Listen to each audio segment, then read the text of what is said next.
Santo, maravilhoso Deus, amável Pai, te somos gratos, ó Senhor Jesus, porque aqui nos encontramos em Tua casa, neste sábado, Pai, porque queremos Te adorar, porque queremos, ó Pai, sentir Tua presença.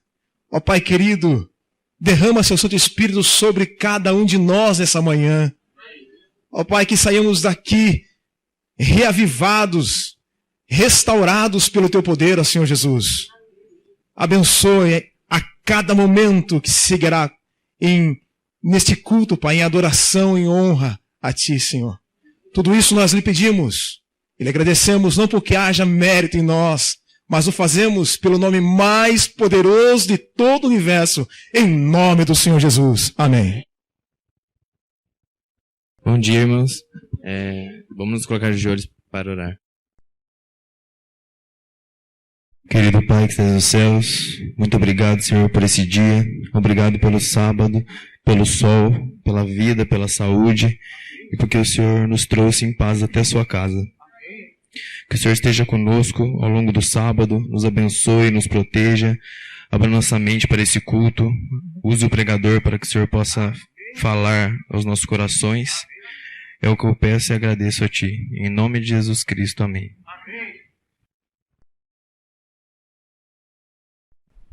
Santo, santo, maravilhoso Pai, neste momento, Senhor Jesus, vamos abrir a Tua palavra aqui nessa manhã. Ó Pai querido, derrame Seu Espírito sobre cada um de nós, ó Pai. Ó Pai, nesse momento, Senhor Jesus, tira o Rafael aqui da frente. Tira qualquer prepotência, orgulho, arrogância, porque nesse momento, Pai, quem tem que aparecer é o Senhor Jesus.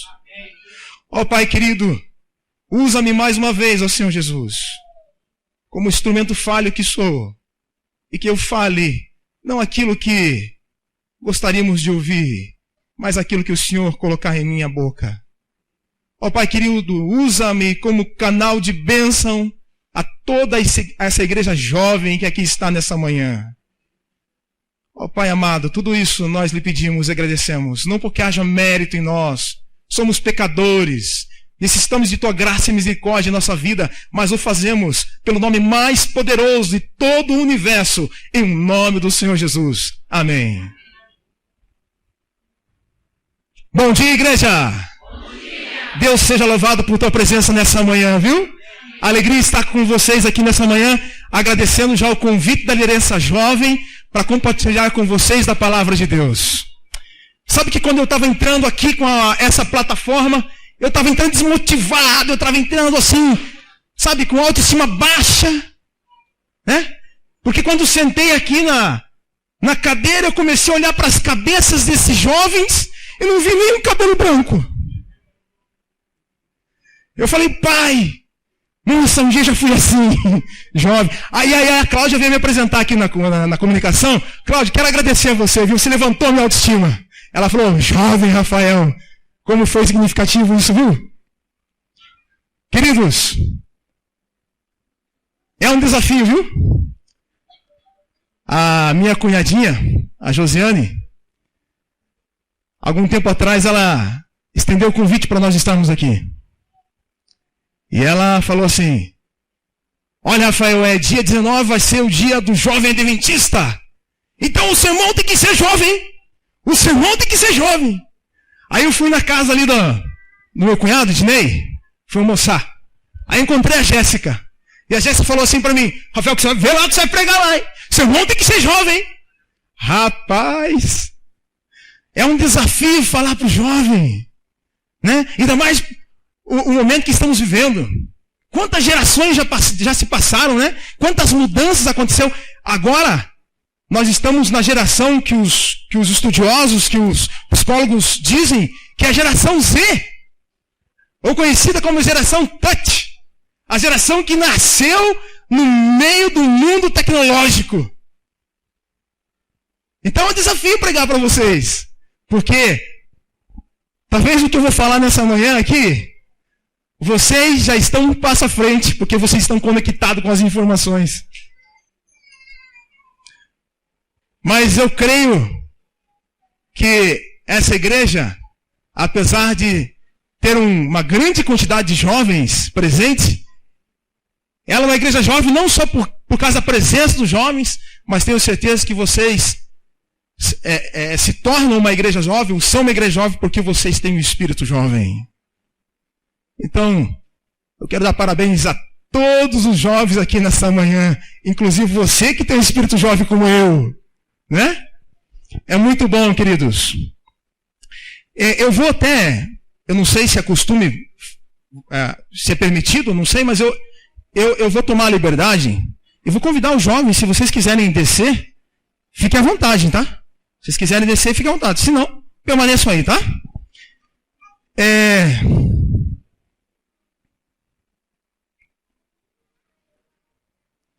Até mesmo porque vocês não correm o risco de eu pisar no pé de vocês.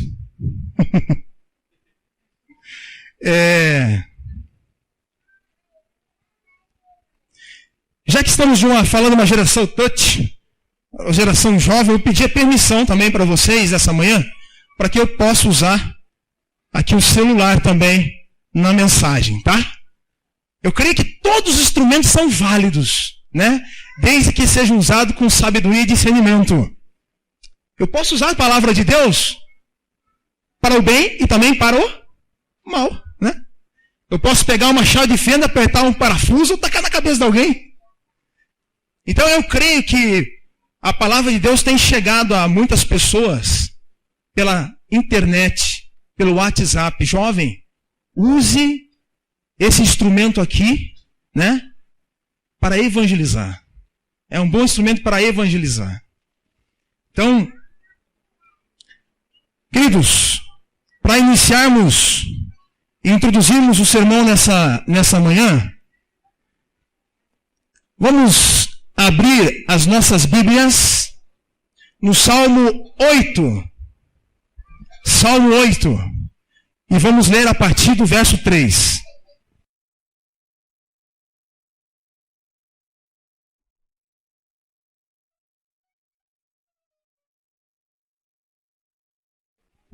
Salmo 8, a partir do verso 3. Amém? Amém, Deus seja louvado. Diz assim o verso 3. Quando contemplamos os teus céus, obras dos teus dedos, e a lua e as estrelas que estabelecestes. Aí vem a pergunta: que é o homem para que te lembres dele? E o filho do homem para que o visites?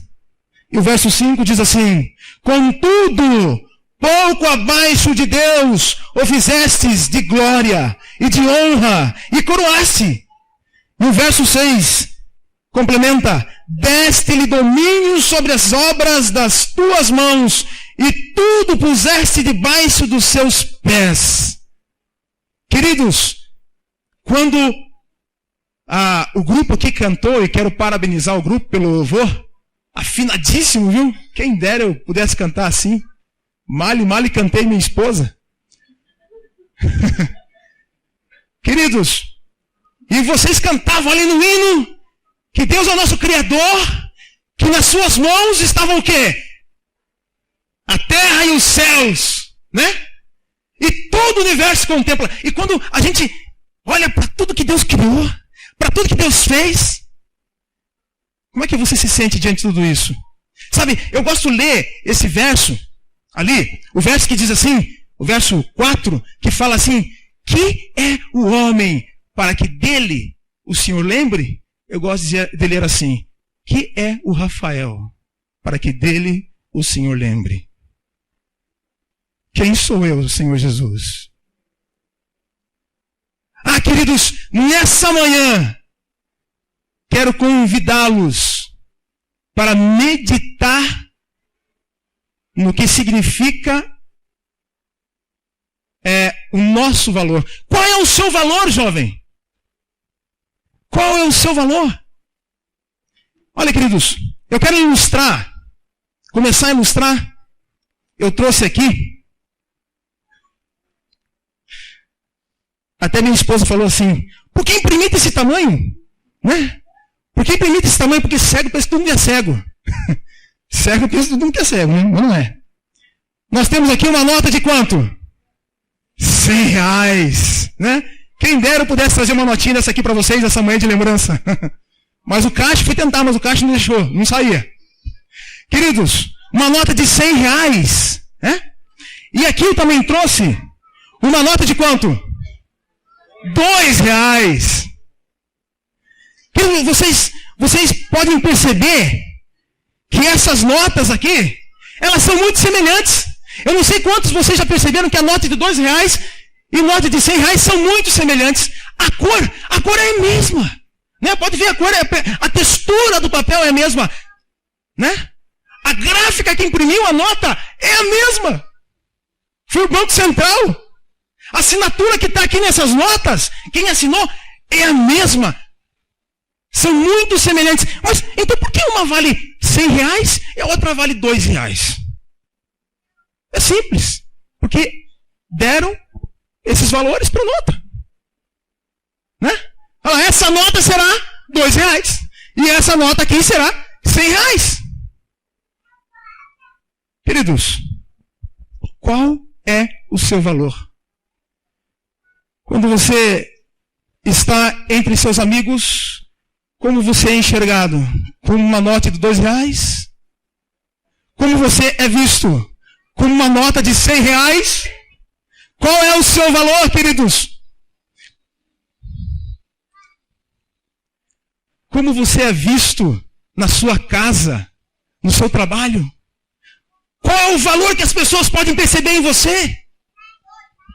E sabe, queridos, digo mais. Qual é o valor? E esse aqui é o principal. Qual é o valor que você tem dado a si mesmo?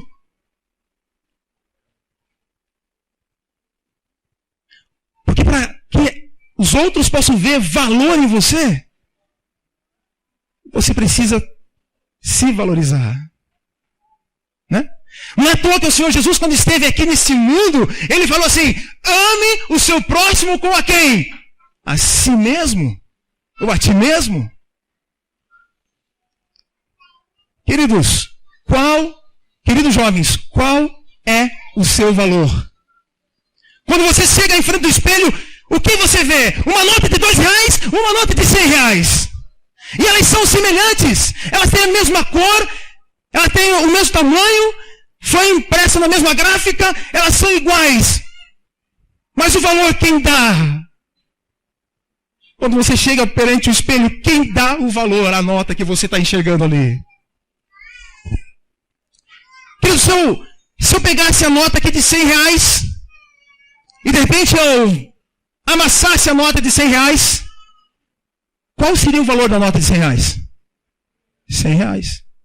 Se eu pegar e dobrar a nota de R$100, e se eu pegar e jogar ela no chão e pisar em cima, qual é o valor que essa nota de R$100 terá? R$100.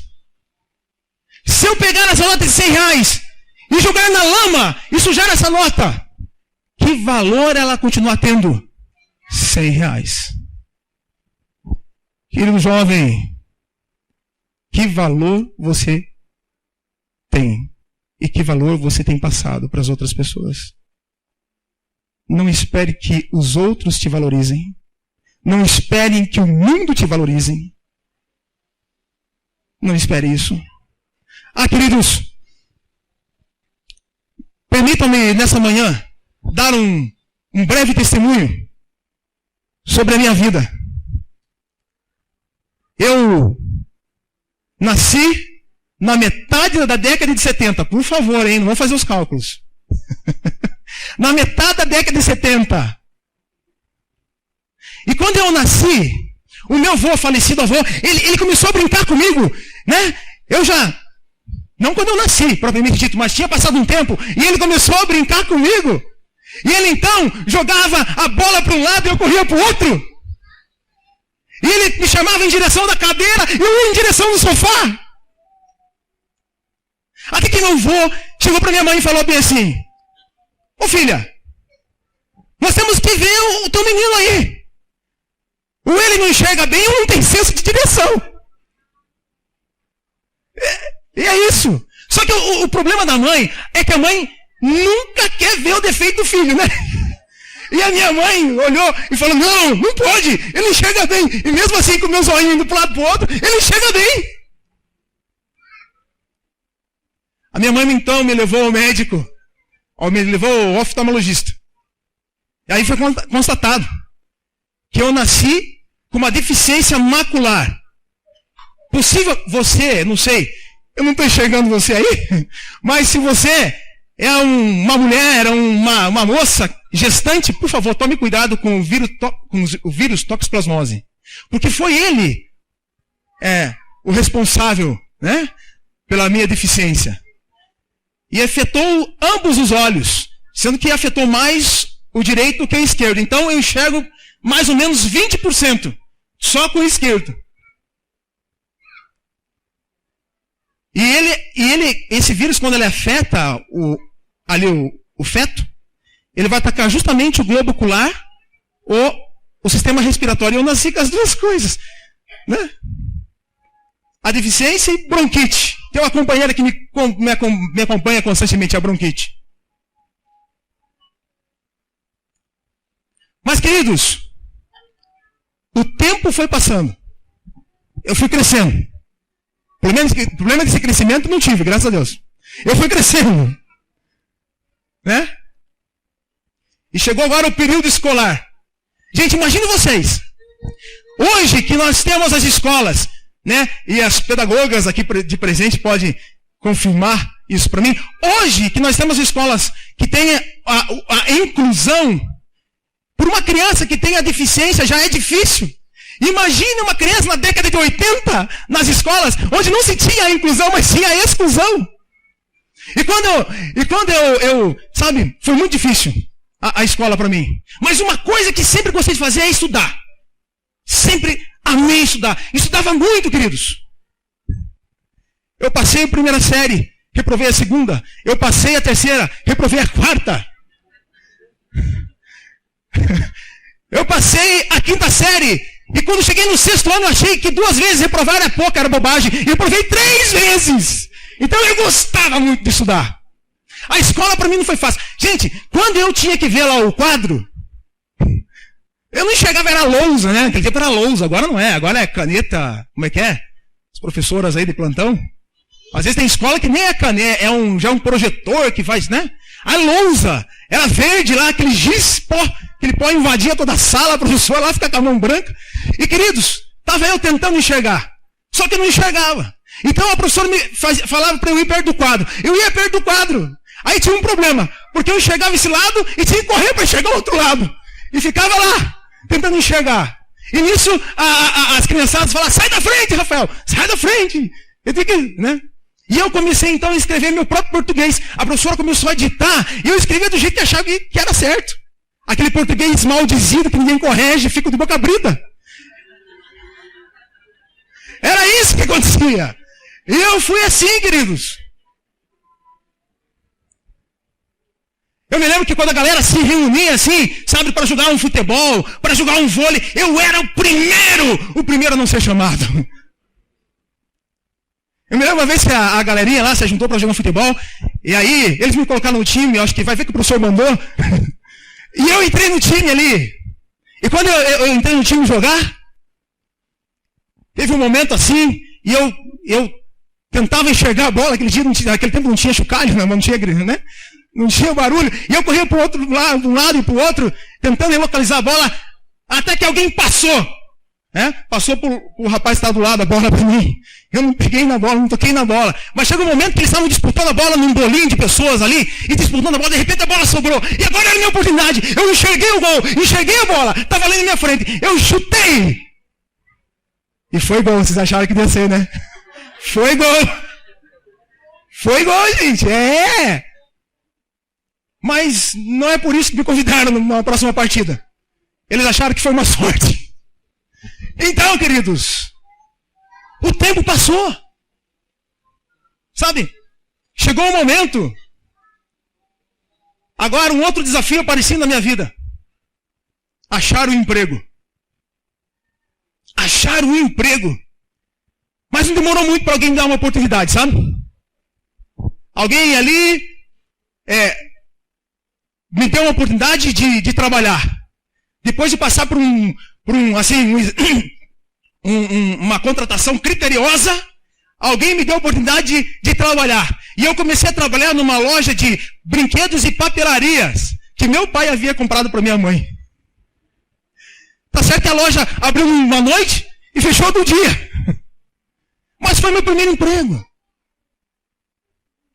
E o tempo passou, queridos. Chegou um momento que meu pai e minha mãe olharam para mim e falaram assim: ih, mulher, vão ter que ficar com o Rafael o resto da vida. Vão ter que ficar com o Rafael o resto da vida. Sabe, queridos? Porque quem vai querer casar com um ceguinho? Hein, amor? Quem vai querer casar com um ceguinho? Sempre tem a panela. Aliás, sempre tem a tampa da sua panela. Então não se desespere, viu, jovem? Você vai encontrar com a tua costelinha. Com certeza, Adão. Você vai encontrar. Não se apavore, Eva. Seu Adão está por chegar. Né? Quem vai querer casar com um ceguinho? Né? Ainda se fosse cego, porque cego é cego. Agora, quando é parcial, o parcial pensa que não é cego. O parcial pensa que enxerga, mas ele não enxerga. E dá muito fora, viu? O parcial dá muito fora. Mas, nesse meio tempo, eu conheci a igreja. Eu conheci a palavra de Deus. E uma coisa que eu descobri na igreja é que a oração tem poder, viu? Tem muito poder. E depois de muito jejum e oração, apareceu na minha vida. Agora ela vai brigar comigo, mas eu vou falar, meu amor, a morena mais linda que conheci. Falem, Isso. A morena mais linda que já conheci, assim tem. Então, queridos, se eu casei, você também casa. Não se preocupe com isso. Mas na minha vida, queridos, eu só tive duas escolhas. Ou eu me trancava dentro de um quarto e me sentia assim, ou rejeitado, ou coitado, ou injustiçado, o patinho feio da história. Ou eu sairia daquele quarto e enfrentaria os desafios que a vida me traria. E o que você acha que eu fiz? Os outros podem olhar para você e não ver valor algum em você. Os outros podem te julgar pela aparência. Os outros podem colocar rótulos em você. Porque nós, como seres humanos, somos muito bons para colocar rótulos na vida das pessoas. As pessoas podem até dizer que você não consegue, que você não vai conseguir, e não adianta nem tentar.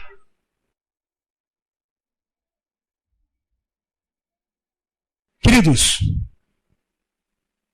a automotivação, porque eu creio que só a automotivação pode nos movimentar, ela só é possível quando você descobre o teu verdadeiro valor. E se você ainda nessa manhã não sabe qual exatamente é o seu verdadeiro valor, eu convido a você a abrir a sua Bíblia no livro de Filipenses. Abrir a sua Bíblia no livro de Filipenses, no capítulo 5. Aliás, perdão, não tem 5, é o capítulo 2, perdão, é o verso 5. Eu gosto de ouvir os forfalhás da Bíblia. Capítulo 5. E aqui é um conselho para você e para mim que o apóstolo Paulo está dando nessa manhã. E capítulo 2, no verso 5, nós lemos assim, ó. Tende em vós o mesmo sentimento que houve também em quem? Em Cristo Jesus, pois ele subsistindo em forma de Deus, não julgou como usurpação ser igual a Deus. Verso 7, antes a si mesmo se esvaziou, assumindo a forma de servo, tornando-se em semelhança de homem, e nascido em figura humana. Queridos, o Senhor Jesus escolheu você antes mesmo de você o escolher.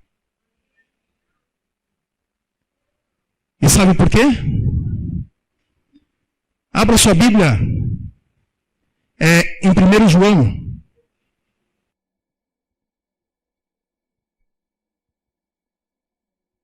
1 1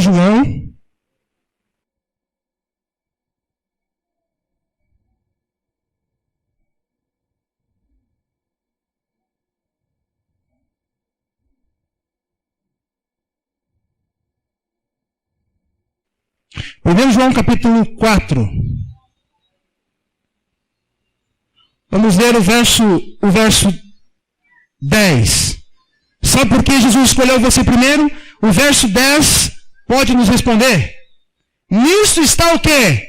O amor. Não em que nós tenhamos amado a Deus, mas em que Ele nos amou a nós e enviou o seu Filho como propiciação. Propiciação pelos nossos pecados. E agora, queridos, vamos ao verso 19 do mesmo capítulo. E veja só o que o verso 19 do capítulo fala. Ele diz assim: nós amamos porque Ele o quê?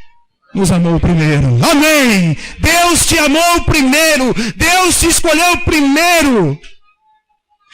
Sabe, queridos, quando eu olho para o texto de Filipenses, e eu percebo a comparação que há entre Gênesis e Filipenses.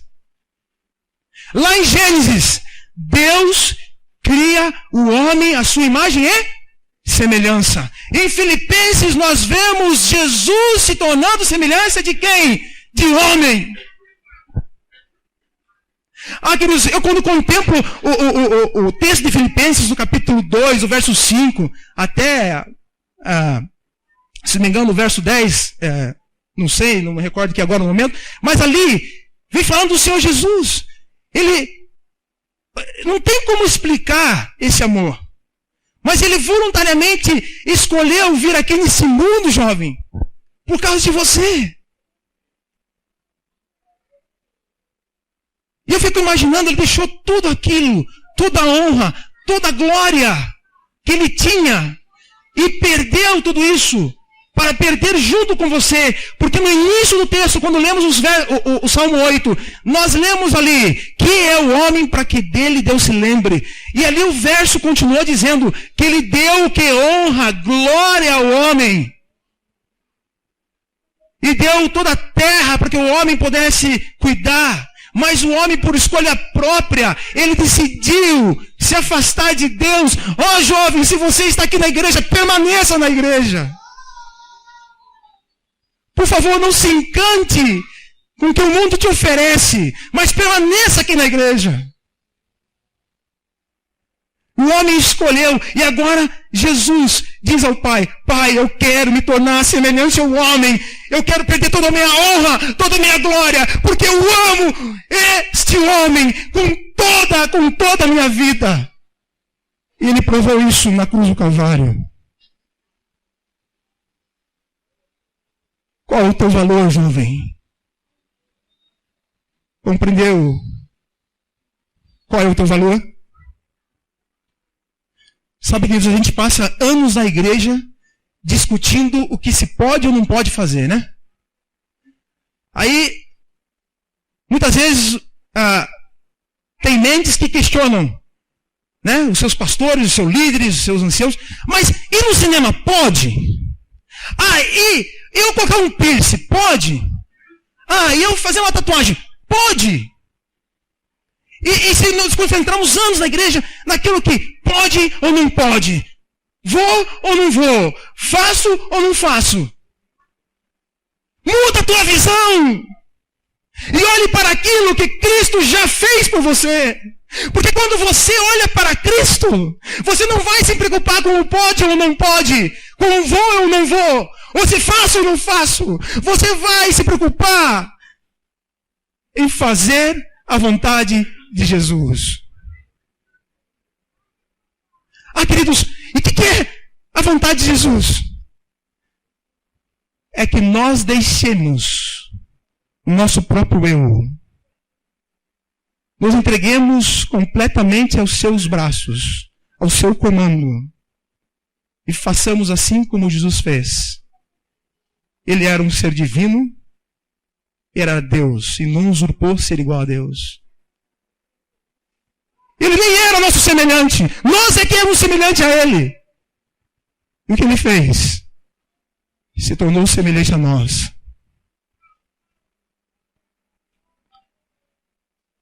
Isto é o teu valor, querido jovem. Isto é o que você representa para o Senhor Jesus. Não importa o que as pessoas digam. Não importa que as pessoas te julguem. Concentra a tua visão no Senhor Jesus. Olha para Ele. Quem sabe você está decepcionado aqui com alguém na igreja. Quem sabe alguém te magoou. Quem sabe você está relutante, não sabe se fica, não sabe se sai agora. Mas, queridos, olhe para o que Cristo fez. Ele aceitou vir ao mundo e voluntariamente se propôs vir ao mundo, mesmo sabendo que correria o risco de ser rejeitado. E quando você olha o livro de João, no Evangelho de João, você vê que o Verbo era Deus, e o Verbo estava com Deus, e o Verbo se fez o quê? Carne. E o Verbo veio para que eram os seus, e os seus o rejeitaram. Queridos, é um desafio, jovem. Você que gosta de desafio, eu sei que você gosta de desafio. O desafio, então, que eu dou para você nessa manhã é amar essa pessoa. É amar, talvez, aquele ancião. É amar, talvez, aquela irmã. É amar, talvez, aquele jovem. Se você olha para a vida de Cristo, nosso melhor amigo, quanta coisa a gente aprende. Quanta coisa a gente vê.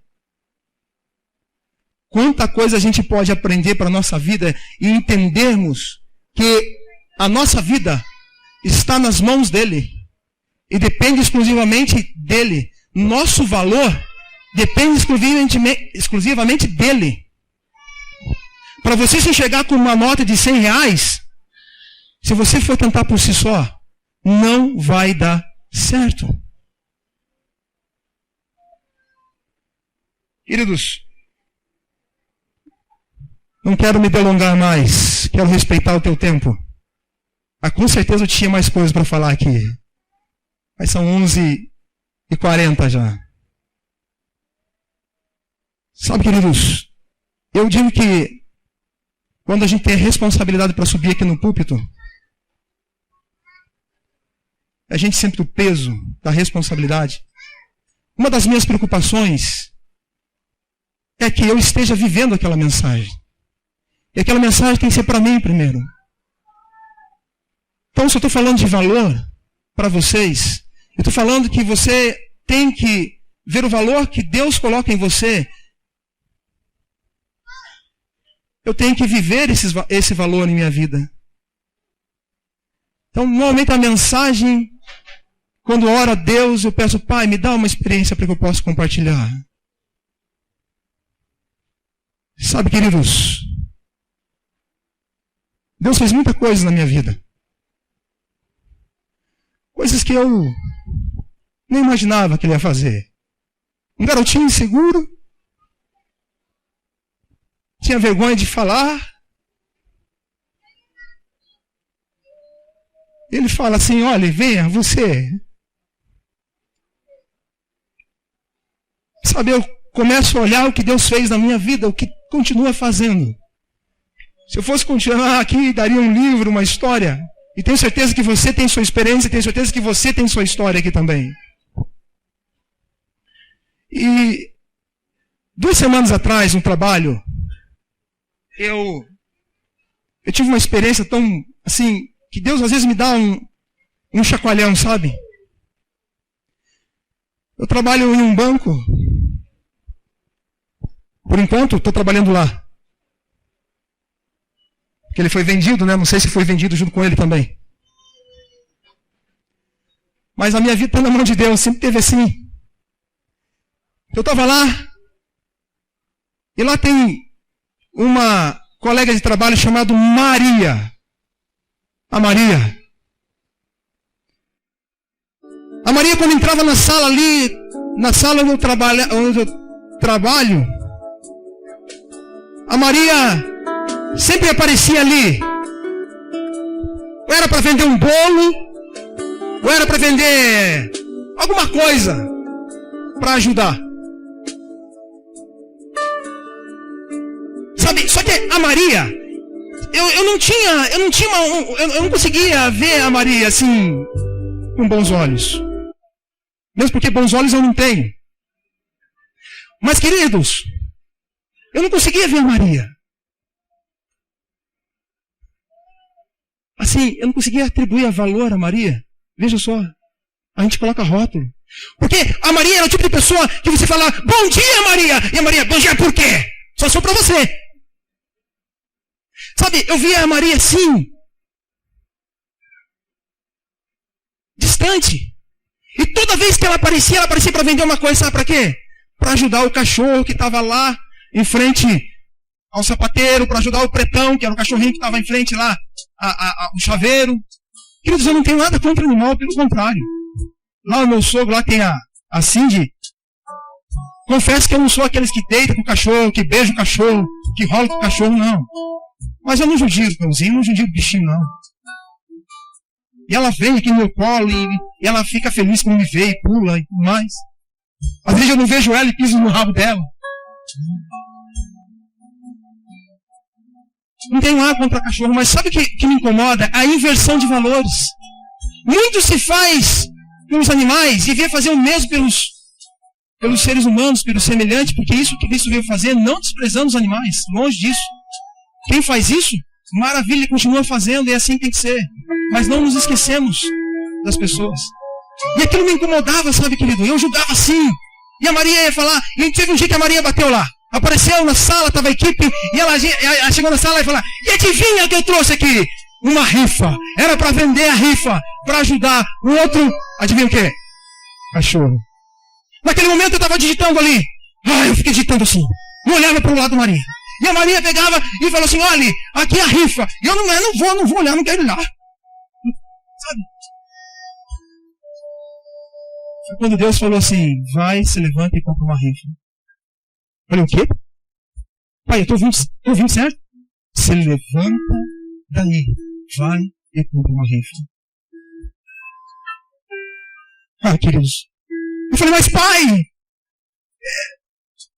vai para cachorro. Não. Se levanta e vai e compra uma rifa. Pai, eu não tinha dinheiro naquele momento. Depois que quem trabalha em banco tem dinheiro, tá? Quem tem bancário não tem dinheiro. Quem tem dinheiro é banqueiro, tá? E queridos, eu não estava sem dinheiro naquele momento. E eu cheguei assim para os meus colegas, olha, vocês aí, então me conseguem, quanto é a rifa? E alguém falou, R$5. Eu falei, pai, é R$5. E eu peguei assim, R$5 emprestado ali. Eu falei, me vê aí. R$5 emprestado. E naquele momento a Maria foi para o outro lado ali. Nisso meu filho me ligou para falar algumas coisas para mim. E eu ali relutante. E o pai do céu falou assim para mim, vai, compra a rifa, pega 2 livros que estão na tua gaveta aí. Eu sei que tem 2 livros aí, tem livros aí. Tá fechado, tá trancado, pega esses livros aí. Sabe, eram os primeiros livros lá da campanha, a grande Esperança. E eu peguei 2 livros. Fui e comprei a rifa da Maria. E agora Deus fala, entrega para os livros. Mas pai, é a Maria, pai. Eu não tenho vergonha. Pelo contrário, eu assumo realmente quem sou eu lá no banco. Todo mundo sabe. Mas é Maria, gente. Maria é difícil. E eu cheguei para Maria assim, e Deus indo para ela. E ela pegou os livros, e ela começou a olhar os livros e folhear os livros. O que é isso? Isso aí fala de esperança, Maria. Isso aí fala de amor, Maria. Isso aí fala do Senhor Jesus. Eu falo, que legal, mas que igreja que é? Eu estava torcendo para não perguntar. Que igreja que é? A igreja adventista do 7º dia. E as pessoas já queriam um certo... Você vê como é que é? Eu estava pensando que a Maria já ia criar um preconceito, né? E a Maria, então, ela pega os livros e pergunta, igreja adventista? Eu falei, sim, Maria. E os olhos delas brilharam. Igreja adventista, que legal, eu nunca ganhei livro. Primeira vez que eu ganhei livro. Igreja adventista, sim, Maria, igreja adventista. Mas o que tem? Eu acompanho o Novo Tempo. Eu já vi 2 programas da Vida Fácil. Eu só não sou adventista porque ainda tenho problema com o sábado. Aquilo me arrepiou. Queridos, qual é o seu valor? Que valor que Deus coloca para você? É um valor muito maior. Eu tenho que falar. A Maria é minha cliente no banco. Eu sou designer de sobrancelha, trabalho em frente ao HSBC e a Maria ela é minha cliente há muitos anos. E eu tenho um livro na minha sala também. E a Maria perguntou assim, que livro é esse aqui? Eu falei assim, A Grande Esperança. Ela perguntou assim, eu li esse livro inteiro em uma noite. E um rapaz do banco me deu esse livro. E foi o melhor livro da minha vida. Obrigado. Deus pode te usar, querido. Deus pode te usar. Agora entendi o propósito de ser convidado aqui nessa manhã. Queridos, não coloque rótulo nas pessoas. Não tire o valor que as pessoas têm. Sabe por que Maria gosta de cachorro? Porque ela mora sozinha e o único amigo dela é o cachorro. O cachorro dela estava machucado, com feridas. Quem sou eu para julgar a Maria? Queridos, compreenda qual é o teu valor. O teu valor é muito significativo, porque quem imprime o valor em você não é o Banco Central. Quem imprime o valor em você não é nenhuma gráfica qualquer. A tinta que foi usada não foi a tinta de qualquer gráfica aí. A tinta que foi usada foi o sangue do Senhor Jesus para imprimir o valor que você tem hoje. Senhor Jesus, nessa manhã, Pai, se há alguém aqui que está sentindo desvalorizado, se há alguém aqui que a vida, Pai, jogou no chão, que a vida pisou, que dobraram, que amassaram, se há alguém aqui sentindo, Pai, para baixo, com uma autoestima baixa, se há um jovem assim, ó Pai querido, por favor, mostre o valor que ele tem para o Senhor. O valor que esse jovem tem, ó Pai, é um valor inextinguável.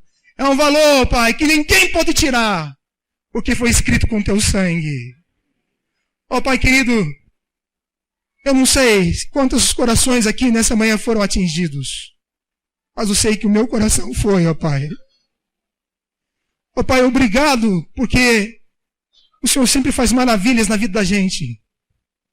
Ó Pai, está aqui essa igreja bonita, jovial.